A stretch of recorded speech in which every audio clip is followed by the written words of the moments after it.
ప్రజలందరికీ అంతర్జాతీయ యోగా దినోత్సవ శుభాకాంక్షలు.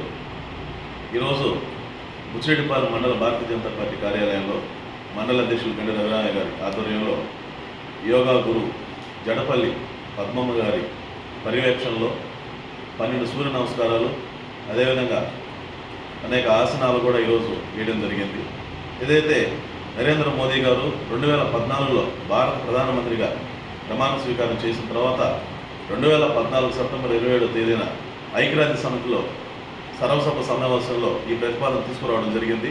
అయితే ఆనాడు 193 దేశాలు ఐక్యరాజ్య సమితి సర్వసభ సమావేశంలో పాల్గొంటే 177 దేశాలు మాత్రమే ఈ యోగా దినోత్సవానికి మద్దతు తెలియడం జరిగింది.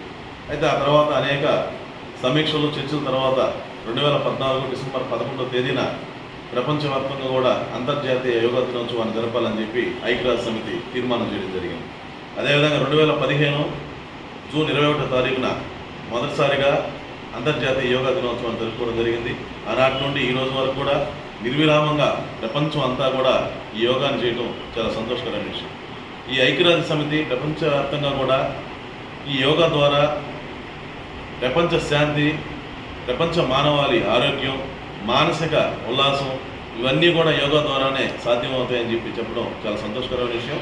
ఏదైతే భారతదేశం సనాతన ధర్మానికి, యోగాకి, అదేవిధంగా అనేక ప్రాచీన వైద్యాలకి ఒక నిలవుగా ఉండటం మనందరికీ చాలా సంతోషం.